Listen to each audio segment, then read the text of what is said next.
আসসালামু আলাইকুম গাইস, আপনারা সবাই কেমন আছেন? আলহামদুলিল্লাহ আমরা ভালো আছি, বাট একটু প্যারার মধ্যে আছি।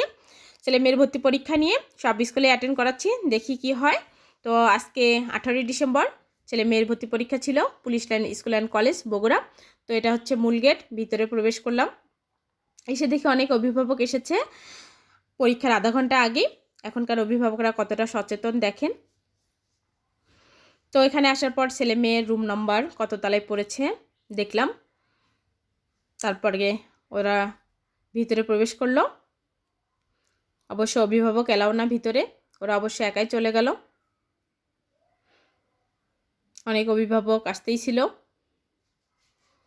তারপর বাইরে আসলাম, মিষ্টি রোদ খাচ্ছিলাম।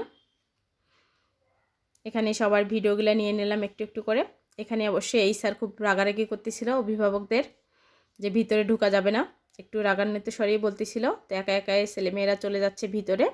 তো আমি আবার আমার পরিচিত একজনের সাথে কথা বললাম। দেখেন আমার আম্মু হাঁটতেছিল, ভিডিও ক্লিপটা নিয়ে নিলাম। এসে দেখি পরীক্ষা শেষের দিকে অনেক বাচ্চারা বের হচ্ছিল, অভিভাবকদের সারিবদ্ধভাবে রেখেছে। সিস্টেমটা ভালো লাগলো, এদের পরীক্ষা নিকে অনেক ভালো হয়েছে বলছিল। তো ভিডিও ক্লিপ নিয়ে নিলাম, আমিও অপেক্ষা করতেছিলাম কখন আমার ছেলে মেয়ে আসবে। অবশেষে ছেলে মেয়ে আসলো, দেখলাম যে মুড ভালোই। তো আল্লাহ হাফেজ।